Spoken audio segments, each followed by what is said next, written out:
Enfin, on arrive à l'Helicobacter pylori. Donc, c'est une bactérie Bacille gram négatif. Elle fait partie de la famille des Helicobacteracées. Elle est mobile, c'est-à-dire elle possède l'antigène H qui va constituer, enfin, parce qu'elle possède l'appareil locomoteur qui va permettre le déplacement TH. Elle est micro-aérophile, c'est-à-dire elle exige un apport en oxygène très faible et une saturation en oxygène très très faible. Micro, c'est ma ماشي بزاف. Elle est incriminée dans les pathologies gastro-duodénales. Donc on va comprendre quelles sont les pathologies. Alors كيفاش Helicobacter pylori puisqu'elle va toucher enfin l'estomac et le duodénum, كيفاش حتلحق ليه حتى l'estomac et le duodénum. La contamination, donc c'est la contamination, elle se fait donc par voie féco-orale entre les êtres humains. Féco, c'est-à-dire les selles, donc parce que c'est une bactérie qui est éliminée dans les selles, donc on va la trouver dans les selles. Et puis par voie orale, c'est-à-dire il y a un manque d'hygiène, on a plusieurs étiologies qui font que la bactérie, elle va passer des selles vers vers l'estomac.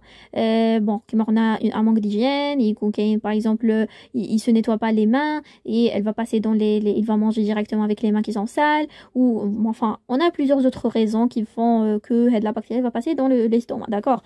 Elle se fait cette contamination pendant la petite enfance et elle va rester, genre comme si un état de quiescence, il y aura rien. Jusqu'à l'âge adulte, oui, bon, elle va passer, elle va coloniser l'estomac et va rester. Il y a les conditions de l'azimite, les conditions favorables, parce que là, on sait que l'estomac, c'est un milieu acide, très acide, donc on a l'expression de l'HCl.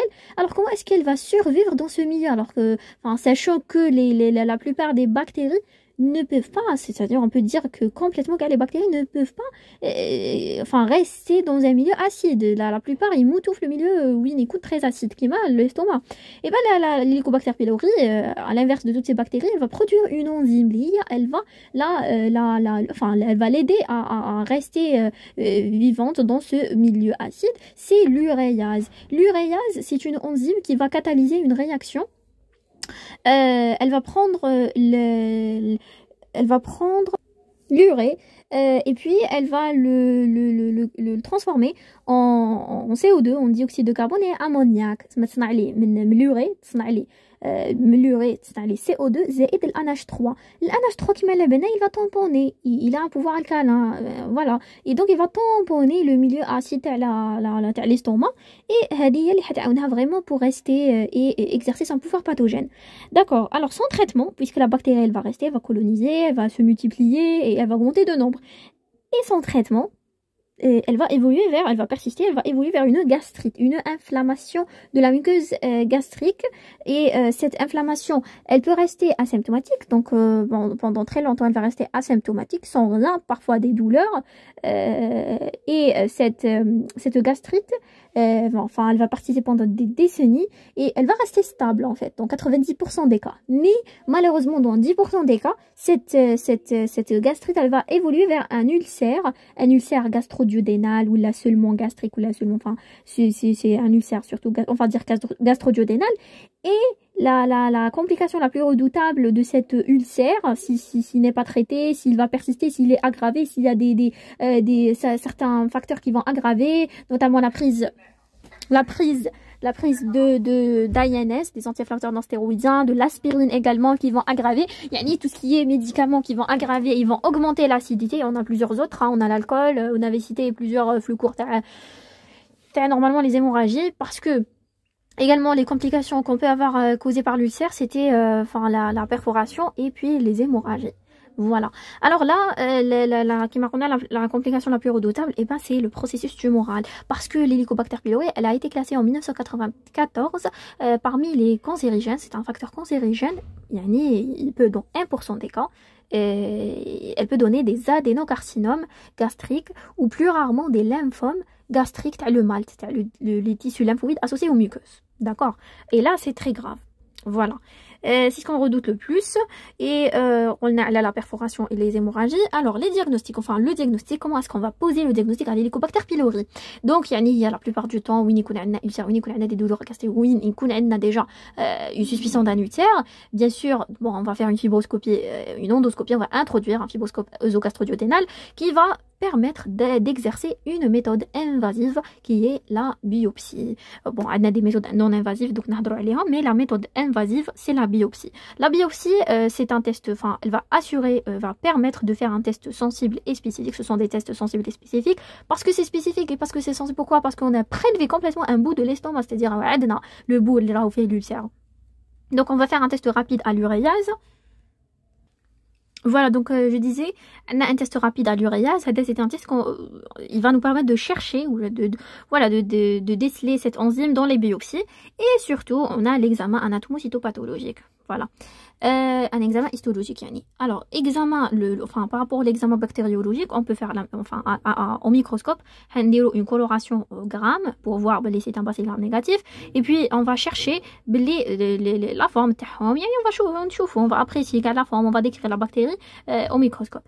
La culture. Alors la culture, c'est une bactérie qui a des micro-aérophiles, donc c'est-à-dire elle exige un milieu qui n'est pas très riche en oxygène et donc elle va prendre la durée de 3 à 10 jours et elle se fait dans un milieu gélose au sang et à 35 degrés. Donc je crois qu'il y a un autocolorage les conditions.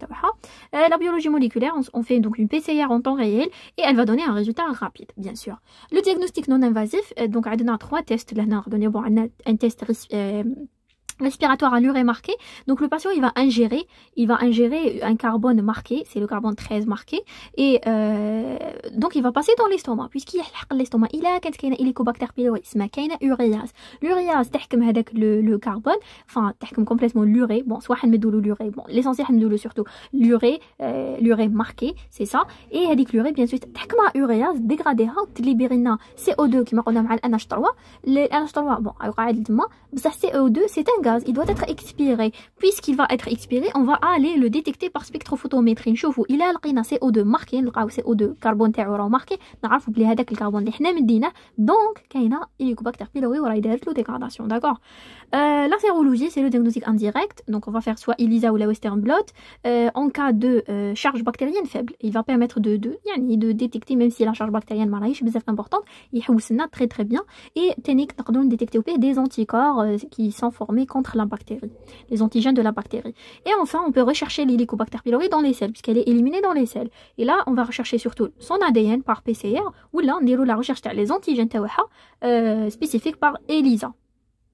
Voilà, donc c'est simple. Diagnostic, méthode invasive, biopsie. Les tests ou là non invasif, on va faire donc soit test respiratoire ou la sérologie ou là diagnostic pas sur les selles.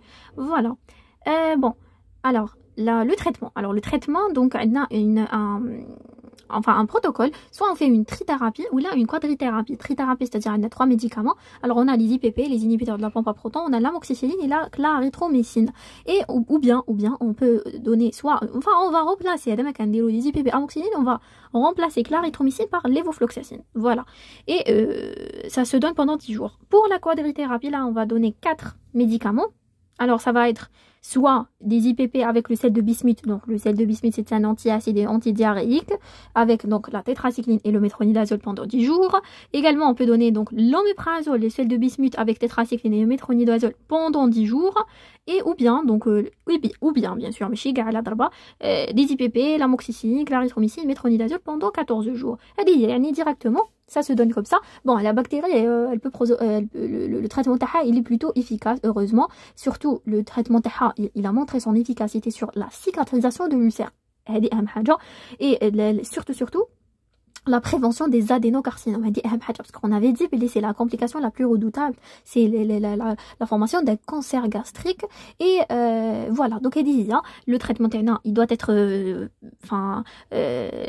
appliqué le plus vite possible, sinon il y a l'évolution et surtout si le patient ne respecte pas ce qu'on lui demande, et c'est-à-dire il faut qu'il s'éloigne complètement de tout ce qui est acidité, même les aliments, il doit faire un régime, il doit éviter quand même tout ce qui est les aliments qui sont riches en acidité, qui vont augmenter l'acidité, ou tout ce qui est même les gaz, etc. Tout ce qui est mauvais pour l'ulcère, il va aggraver l'ulcère, il va retarder la cicatrisation. Également, il doit s'éloigner de tout ce qui est toxique, alcool bien sûr, tabac, et surtout les médicaments qui vont aggraver augmenter l'acidité gastrique, notamment les anti-inflammatoires non stéroïdiens et l'aspirine. Et donc voilà, يعني عندنا أمورات لازم يلتزم بها le malade باش le traitement يكون efficace bien évidemment. Donc c'est un traitement d'éradication, يعني on va éliminer, et ça se fait dans 90% des cas, on peut éliminer la bactérie, et heureusement. يعني bien sûr qu'il y a une prise en charge rapide et efficace, et le patient il respecte, il fait son régime, il suit tout ce que le médecin lui impose, d'accord. alors voilà, c'est tout par rapport à l'Helicobacter pylori. Inch'Allah كان شرح واضح. إلا كانوا كاين n'importe quelle faute ou quoi que ce soit يعني في les vidéos, je vous prie de m'excuser, de me corriger dans les commentaires. Alors si vous avez n'importe quelle question, n'hésitez pas à les poser. Alors je vous dis bon courage. Voilà.